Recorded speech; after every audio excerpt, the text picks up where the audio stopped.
Napakagandang balita po nito para sa mga kababayan natin po dito sa lungsod ng Maynila. Mayor Isko Moreno, plano nang wakasan ang mga nararanasang pagbaha dito sa lungsod ng Maynila. Pero bago natin talakayin yan mga kababayan, huwag niyo po kalimutan mag-subscribe at syempre i-like niyo na rin po yung video. So mga kababayan, ilang dekada na nga rin po na nakikita natin ang mga pagbaha po dito sa iba't ibang parte ng lungsod ng Maynila, especially po dyan sa Taft Avenue. Kung kayo po ay dayo dito, malamang sa malamang ay nararanasan nyo yan tuwing sasapit po ang bagyo o kahit yung malakas na ulan. So mga kababayan, ito panuurin po natin ang kanilang pagpupulong patungkol po dito sa presentation ng Manila City Drainage Master Plan. Kasama po dito ang DPWH, MMDA Maynilad, Manila Water at DRRMC.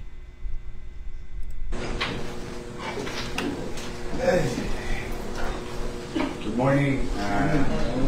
Ladies and gentlemen, thank you for coming. As you all know, we really try to utilize time, make use of it efficiently, and so on and so forth.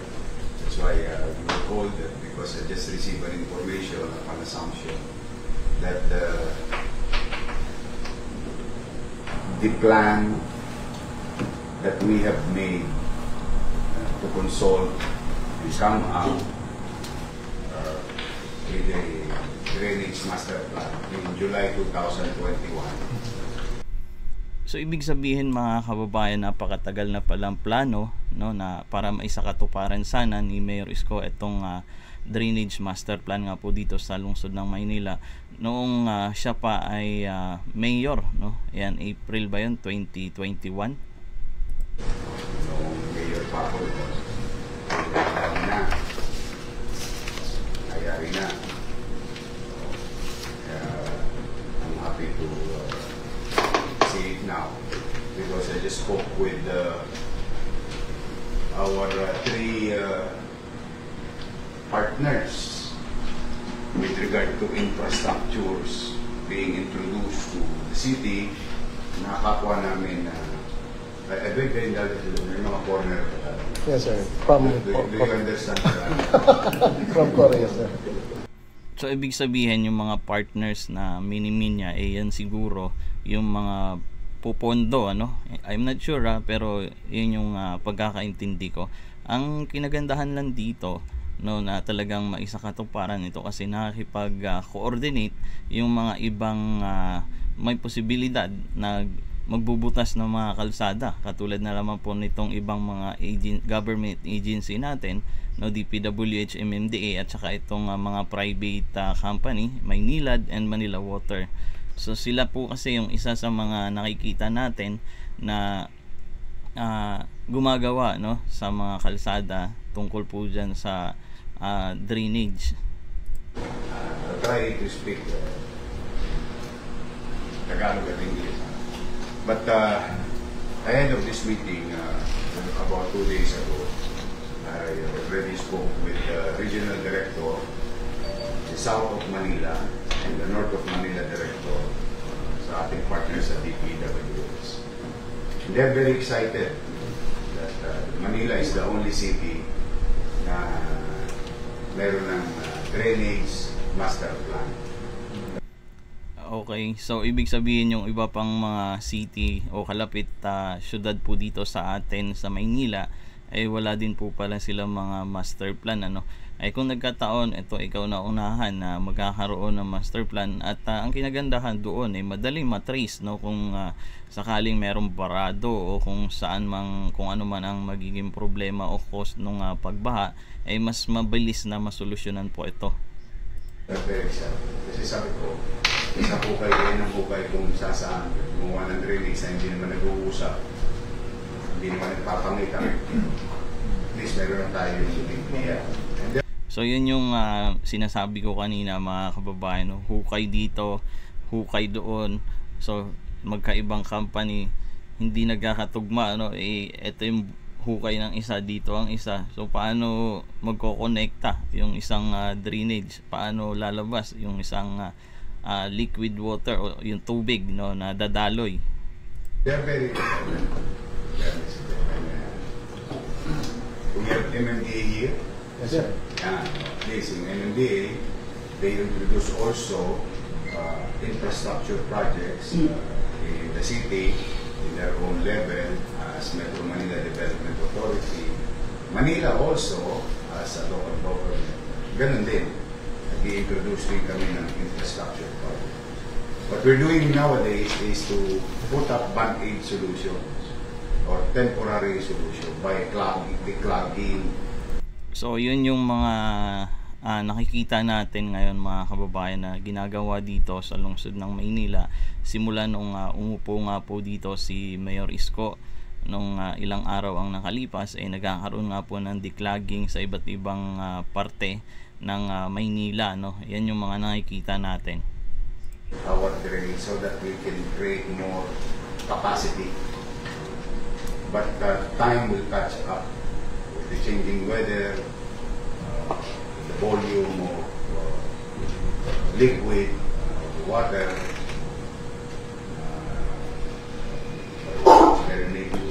plus Manila kasi tagasalo ng tubig ng buong Manila. Totoo nga naman kasi imagine nyo maraming mga connecting river na papunta po dito sa lungsod ng Maynila, kaya siya po talaga yung isang parang naging taga-salo nung galing dito sa south, galing sa north, talagang dito po pupunta, lalo na dyan sa area ng Manila Bay, talagang taga-salo po yan lahat na yung mga basura, talagang napupunta po dyan tuwing sasapit yung malakas na ulan. Metro Manila, all the way from Rizal, sa amin kasi talaga papagsak. So sabi ko, bilisan natin. I'm excited for your presentation. So I will inform the population of Manila na while it will take time, at least meron ng Plan. so that the next generation will not suffer the way we are suffering right now. Kahapon. So sana nga mga kababayan ay maisatuparan po ito, sa ganun ito yung isa sa mga biggest achievement na sa ngayon sa pag-upo ngayon ulit ng mayor dito sa lungsod ng Maynila, itong drainage master plan, kasi ilang dekada na po kasi talaga nararanasan natin itong mga pagbaha dito na tila walang solusyon, I don't know kung merong flood control, pero I think meron naman siguro, pero hindi pa rin ito sapat para mawakasan na nga po talaga yung mga nararanasan nating pagbaha-baha dito. Umihilang ang langit, baka na naman sa Top Avenue, sa Kala. Marami kaming mga challenge. So ayan, tulad nga ng narinig nyo, Top Avenue, isa po kasi talaga yan sa mabilis tumaas ang level ng tubig pero pag merong ulan. And thank you to our private partners. I'm very excited for your presentation. I just would like to open a statement that the City of Manila, on behalf of the people of Manila, we are grateful you being our partners. Okay?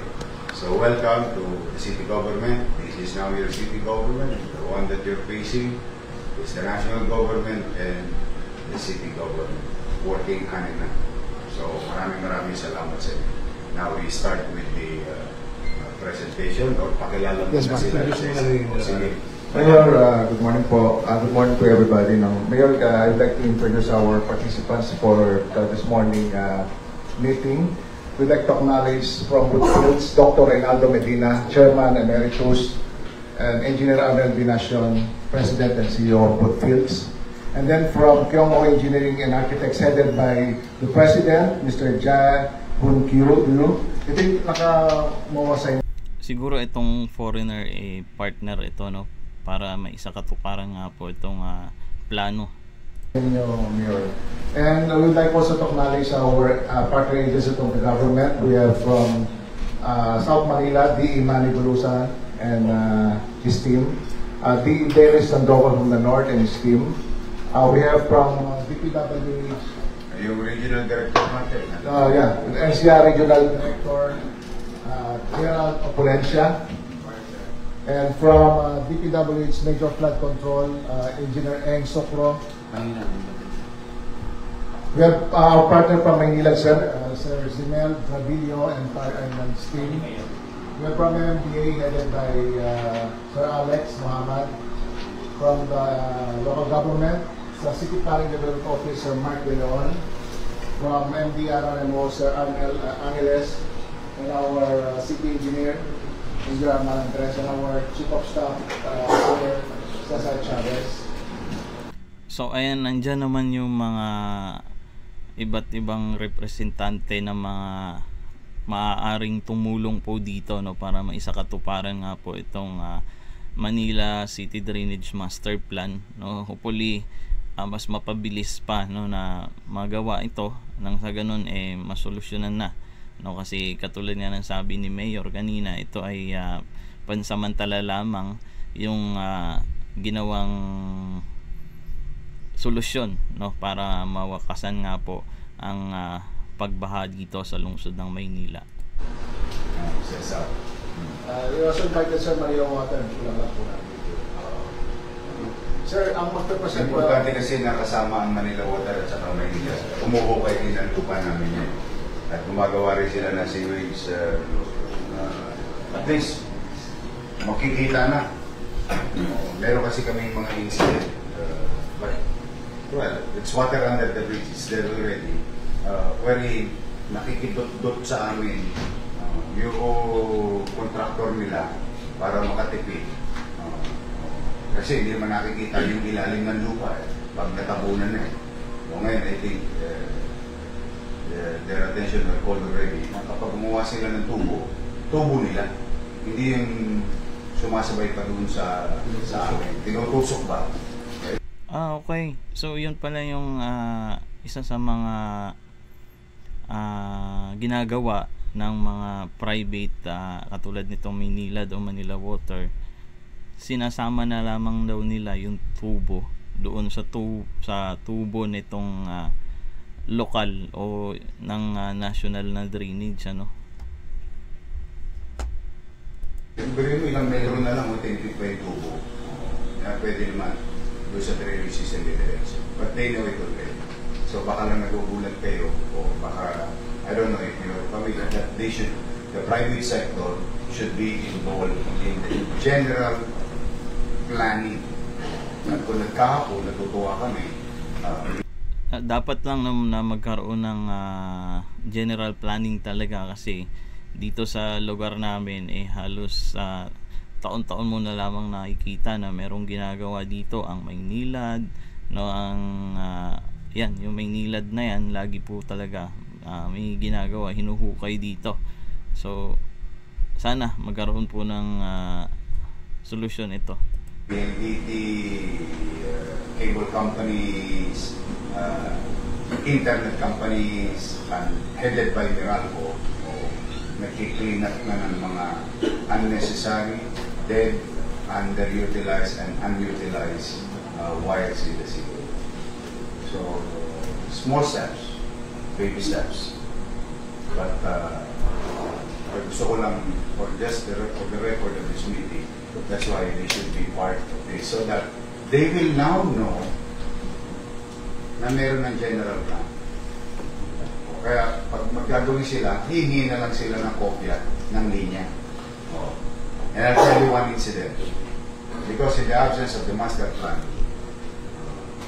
nung ginawa yung palengke ng Pritil, yung contractor na gumawa, nagdut-dut yung linya ng water. Sumabog. Kapamahan. Ito naman ang bako. Nobody knows it, na meron pala kaming linya ng tubig doon. The contractor was not guided by the city. Nobody to blame but the city government. If we know it, then the contractor will be informed.